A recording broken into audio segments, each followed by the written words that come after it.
Hey everybody, Aaron Zeller here of the Zeller Writing Company and inkonhand.com. Today I just want to talk a little bit about Tomoe River paper. Now this stuff is widely considered to be some of the most fountain pen friendly paper available, and we just got a big shipment of it in from Japan. So I just want to do a quick review and give you guys a little bit more information about it. So let's check it out. So here it is, the Tomoe River paper. Now the first thing you'll probably notice is that it comes in a couple different options. You have white or cream in loose sheets or tablet form. Each option comes with 100 sheets. The tablets are top glued and they're all A4 in size, about 8 by 11.5 inches. The loose sheets are just straight loose sheets. You open up the package and you have 100 sheets of Tomoe River paper in there. The tablets are a little bit different in that they have some better presentation and come with a few other things. They have cream and white, like I said. Look at just the white here. They all come in a cellophane package. The tablets are all top glued, and they include a grid insert to slip underneath the pages while you're writing, and a piece of blotting paper to slip between the sheets when they're drying. Or on top, you don't have to keep all the pages inside. It is top glued so you can't tear it out. But the paper is ultra thin, so it works really well with this guided insert, or if you print off a lined piece of paper offline or something like that. It's really easy to see through. Might not be on this video because of the lights, but you can see through this extremely easy. You could probably slip this between underneath 2 or 3 sheets and still see it. Yeah, there's 2 sheets, and at 3 sheets it gets a little bit more difficult. But it's still slightly visible. 4 sheets probably would be impractical. And like I said, there is white and cream options, but it's a little bit different with the cream and white. It's not a standard cream. I think it's more of a white and an off-white. I mean, they're fairly similar in color. It's kind of just, do you want basically a white or an off-white? I mean, they're really close. The cream is basically slightly more yellow than the white, but it's not too much of a difference. The white is great when you're wanting to really accentuate the shading of inks and stuff. Cream is cool too if you want more of that vintage kind of look. So I'll set this aside and we'll look at the actual paper itself. Now, aside from the colors, you'll probably notice that this paper is extremely lightweight. It is only 52 grams per square meter, which adds up to be about 14-pound copy paper. So that standard paper you have in your printer, trim that in half, and that's going to be about the thickness of one of these sheets. They're extremely lightweight, but their performance does not suffer at all. In fact, they probably perform some of the best paper I've ever experienced. So for this, I have just some half sheets I cut out to use, so I'm not using full sheets or anything. And let's actually check out what most people probably care about, which is the performance. Let's go ahead and get the pens and pencil out of the way. This paper isn't really marketed towards pens and pencil users, more fountain pen, but some people do care about that. So for this, I have a Palomino Blackwing 725. And this is very smooth paper. Oh, it's a 725.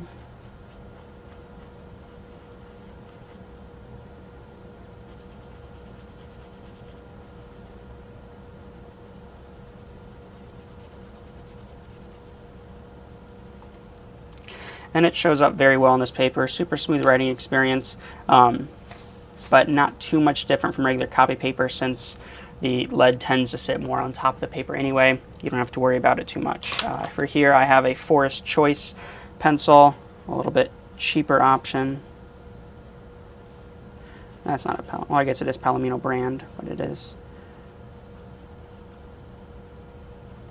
Forest Choice.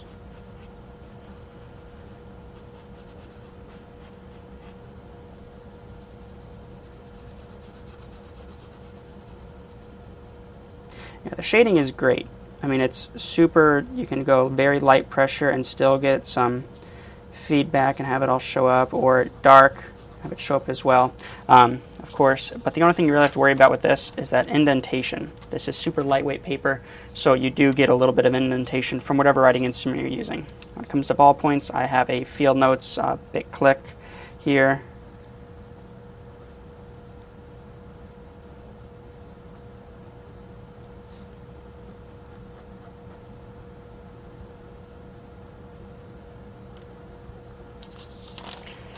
And yeah, I mean, there's indentation, but it writes extremely smooth on this paper. And then here I have a Fisher Space Pen. Yeah, still very smooth.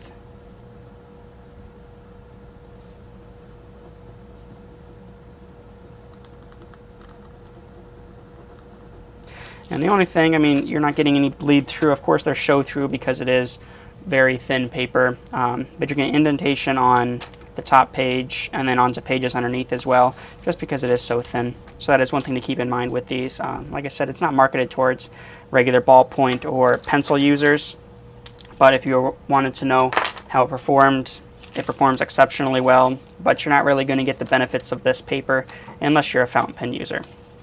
So I'll set that off to the side. And now here I have 4 different fountain pens. The first one I'm going to go with is my Kaweco All Sports Black Stonewashed with a fine nib and Kaweco Midnight Blue ink. And the Midnight Blue is a blue-black.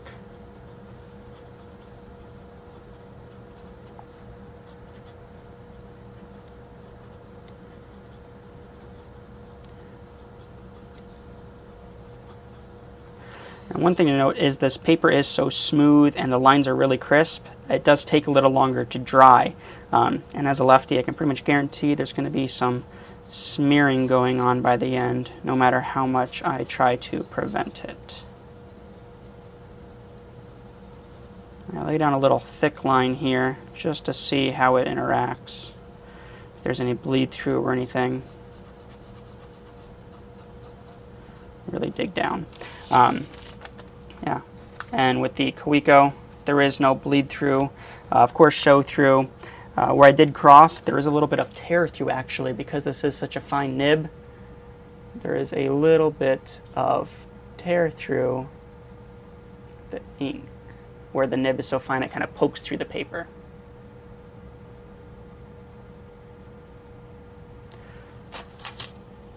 But overall, very, very nice. I mean, this is a blue-black ink, so you don't normally get a lot of shading, but there is still some shading here on this paper. And this is the cream paper I'm using too, by the way. Next one I have is the TWSBI 580 with the Rouge Carew beer, however you pronounce that. And this is another fine nib.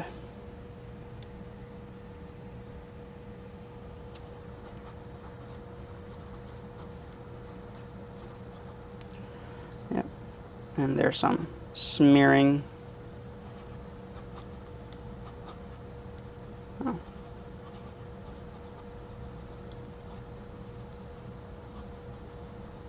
Trying to change how I write to prevent smearing, but it's either I accept there's going to be smearing or my handwriting is going to be just that much more illegible. Yeah, these lines are really, really crisp and fine. It makes a fine nib, slightly more fine than regular, that I normally have on copy paper. Alright, and yeah, still no bleed through, some show through of course, and the only area where I would consider maybe a little bit of bleed through would be where I really laid down some heavier lines and overlap them. Zoom in and we'll check that out.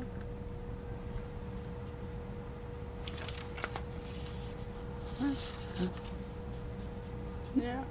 So right there you can see there is still some little bit of bleed through, but that's really just where I kind of crossed the lines there.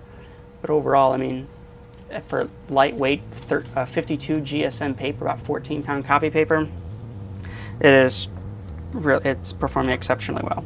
Now this one is probably one of the more interesting inks I chose to use, and this is a Noodler's Qternity ink inside of a Pelikan M205 with a medium nib.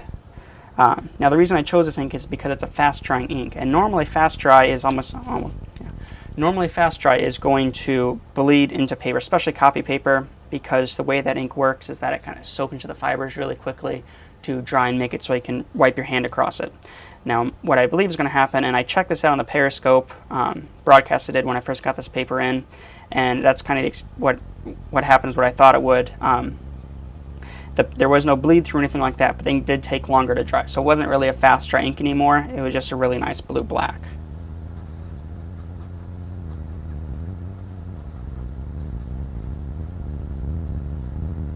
Yeah, the line is really crisp on here.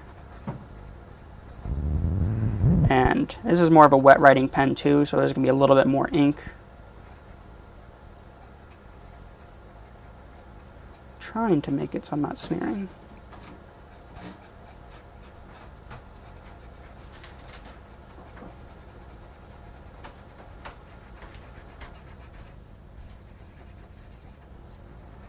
I'm really putting quite a bit of ink on here just to see if maybe we can get it to bleed through. And yeah, there was absolutely no bleed through. One thing, like I said, it is taking longer to dry. So normally by this time, this ink would be completely dry on copy paper. But I've already smeared a little on the page underneath. So I'll do this on that other page and we'll see. And yeah, there's still some ink left on the page, not dry yet, that I was able to transfer to the underneath page. We can see the lines are super crisp, and on the back, not really any bleed through right there. Oops, right there. A little bit it looks like, but I think that's where I crossed the same line quite a few different times, so it's almost more tear through or wear through of going over the same spot with the nib multiple times. Now this ink should really show how great this paper is at showing shading. This is a Noodler's Ahab. Oh, everything leaked inside. Anyway, Noodler's Ahab body. Originally it was a clear pen, very stained at this point because I used a pink ink in it, but it also looks like it leaked a little bit because I forgot to put the O-ring back on with some silicone grease after I cleaned it. Well, anyway, it did still write fine. So if I make a mess, we'll really get to see if it bleeds through with a lot of ink on the page. But yeah, this is a flex nib, so I'll be able to put down quite a bit of ink, and it's a ink that performs very well, has some great shading, so we'll really be able to see how this paper accentuates that.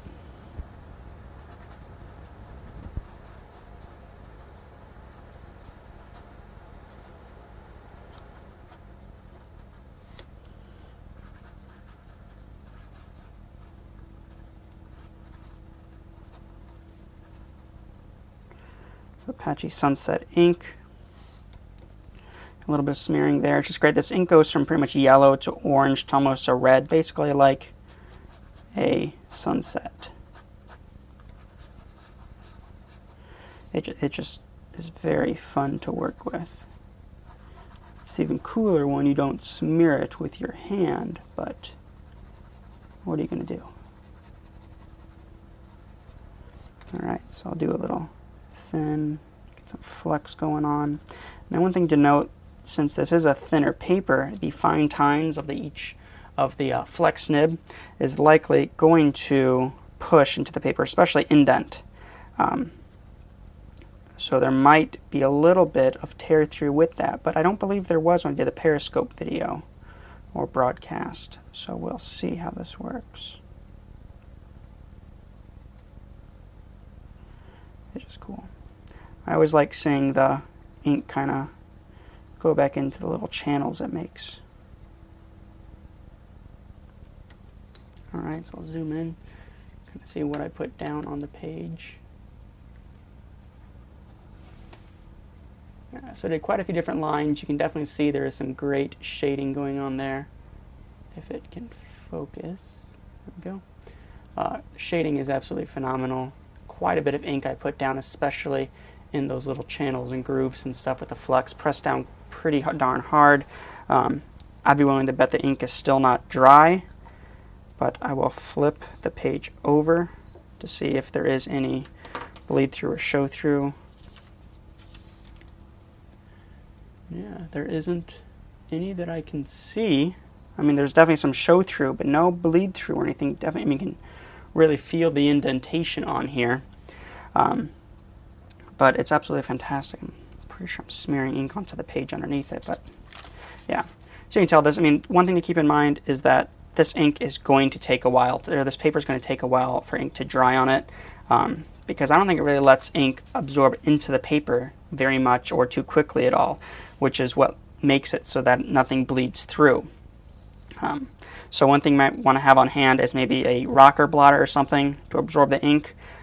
With the rocker blotter, you will have to go slower because the blotting paper is not going to absorb the ink so fast that it's not going to smear across the page as well. So if you go too fast with it, you'll end up actually pushing the ink along the page and still getting some smearing. All right. Yeah, as you can see, this paper performs exceptionally well. It's probably some of the best fountain pen paper I've ever used. So there you have it, Tomoe River paper. Now some of you might be asking, is this stuff really worth it? And honestly, that's up to you. If using the top quality everything and having exceptional writing experience is your thing, then this stuff is definitely worth checking out. But if not, then there are some other great stationery options out there available for you, such as Clairefontaine and Rhodia. They're not nearly as lightweight, but they still perform very well. So I hope that I covered everything pretty well in this video and answered any questions you might have, but if you do have any more questions or comments about this paper or really anything at all, feel free to reach out and I'll do my best to help you out. So until next time, thanks for watching.